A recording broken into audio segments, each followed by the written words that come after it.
aktivitas dan pelayanan Anda melalui renungan pagi Pulang ke Rumah, dituliskan oleh Ellen G. White bersama Pendeta Denny Kanejo. Selamat mendengarkan. Salam, selamat pagi para pendengar yang setia. Selamat menikmati hari yang baru. Selamat menerima berkat Tuhan melalui audio Renungan Pagi. Renungan Pagi saat ini tanggal 31 Maret 2020 berjudul Sesuai dengan Kehendak Tuhan.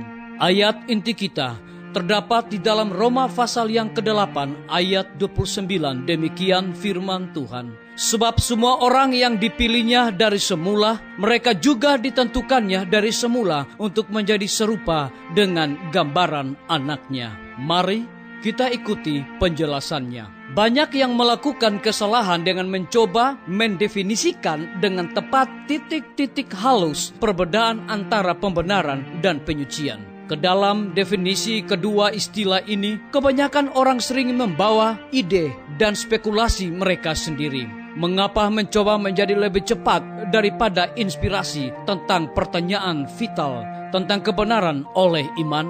Mengapa mencoba untuk bekerja setiap menit? Seolah keselamatan jiwa bergantung pada semua pemahaman Anda tentang hal ini. Semua tidak bisa melihat di garis visi yang sama. Anda berada dalam bahaya membuat dunia dari atom dan atom dari dunia. Sebagai orang berdosa yang bertobat, menyesal di hadapan Allah, memahami pertobatan Kristus untuk mereka, dan menerima penebusan ini sebagai satu-satunya harapan mereka dalam kehidupan ini dan kehidupan di masa depan. Dosa-dosa mereka diampuni.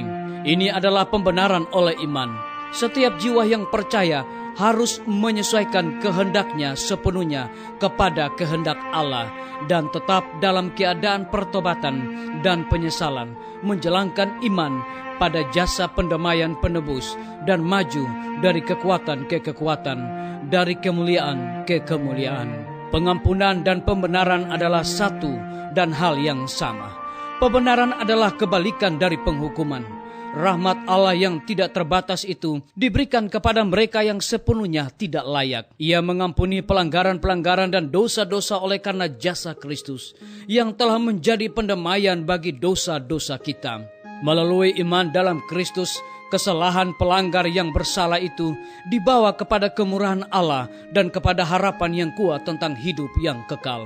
Daud diampuni dari pelanggarannya karena ia merendahkan hati di hadapan Allah dalam pertobatan dan penyesalan jiwa, serta percaya bahwa janji pengampunan Allah akan digenapi. Ia mengakui dosanya, bertobat, dan ditobatkan kembali. Dalam kebahagiaan jaminan pengampunan ia berseru, "Berbahagialah orang yang diampuni pelanggarannya, yang dosanya ditutupi. Berbahagialah manusia yang kesalahannya tidak diperhitungkan Tuhan, dan yang tidak berjiwa penipu." Berkat datang karena pengampunan.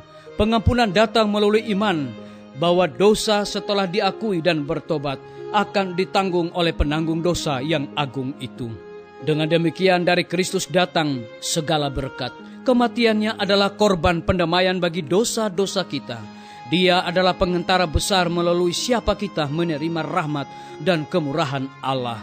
Dengan demikian, Dia sesungguhnya adalah pemula, pencipta, dan juga penyempurna iman kita. Dicatat di dalam manuskrip volume 9 halaman 300 hingga 302. Saudara-saudaraku, para pendengar yang setia dimanapun Anda berada saat ini, semoga firman Tuhan hari ini akan menjadi berkat rohani bagi kita semua dalam melakukan aktivitas kita masing-masing. Saya mengajak semua para pendengar yang setia untuk berdoa bersama-sama. Bapa kami yang bersemayam di dalam takhta kerajaan sorga, terpujilah nama-Mu ya Tuhan.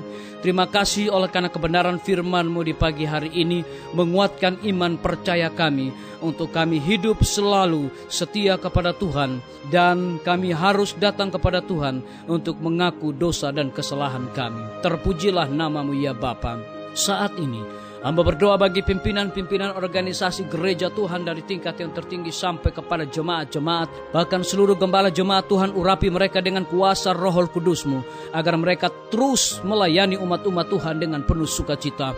Walaupun situasi saat sekarang ini, virus corona berkembang di mana-mana, tapi kami percaya bahwa kasih Kristus tidak dapat memisahkan kami dengan umat-umat-Mu. Hamba berdoa Tuhan juga memberkati akan guru-guru, para kepala sekolah, dan semua anak didik yang saat ini mereka sedang dirumahkan Tuhan oleh karena virus corona. Tapi kami percaya bahwa Tuhan akan berikan hikmat tepat pada waktunya kepada pimpinan-pimpinan kami, pemerintah-pemerintah kami, untuk dapat mengatur dan mengatasi berkembangnya virus corona. Hamba berdoa khusus bagi tim medis yang sedang berada di garda paling depan. Tuhan, Engkau berkati dokter, perawat, bidan, dan semua para pekerja kesehatan dan relawan kesehatan dimanapun mereka berada saat ini. Tuhan, urapi mereka, Tuhan berikan kekuatan, kesehatan, hikmat sorga kepada mereka, agar mereka akan menjadi berkat secara kemanusiaan dimanapun mereka berada. Hamba menyerahkan TNI, Polri, PNS, wira swasta, petani, pedagang, nelayan ke dalam tangan Tuhan. Engkau urapi mereka, Engkau berkati mereka juga Tuhan. Engkau hindarkan mereka dari berkembangnya virus corona. Hamba juga berdoa bagi para pendengar yang setia yang berulang tahun di hari ini. Biarlah dengan bertambahnya usia mereka, mereka selalu bersyukur dan setia kepada Tuhan. Hamba menyerahkan pemerintah kami, dari tingkat yang tertinggi sampai kepada pemerintahan yang paling terendah yang ada di desa-desa bahkan RT-RT. Tuhan, Engkau berikan hikmat khusus kepada Bapak Presiden, wakil, seluruh menteri, gubernur, bupati, wali kota, camat, lurah, dengan hikmat sorga Tuhan, supaya mereka dapat mengatasi berkembangnya virus corona ini secara cepat. Karena kami yakin dan percaya bahwa kami punya Tuhan Yesus yang dahsyat dan luar biasa. Khususnya Tuhan, berkati provinsi yang kami cintai ini Tuhan. Lindungi kami Tuhan, hindarkan kami dari berkembangnya virus corona Tuhan. Terima kasih Bapa yang baik. Dengarlah doa dan permohonan kami Tuhan, dan biarlah kehendak-Mu yang jadi Bapa. Karena kami sudah berdoa hanya di dalam nama Tuhan Yesus dan Juru Selamat kami. Amin. Sampai jumpa. Tuhan Yesus memberkati kita semua. Betapa ku rindu negeri yang indah yang disediakan Bapa. Sana orang saleh memuji Tuhan, di surga senang kekal. Ku rindu ke surga, sana rumahku, rindu masuki gerbang mutiara, tak pernah bersusah atau gentar, di surga ku hidup.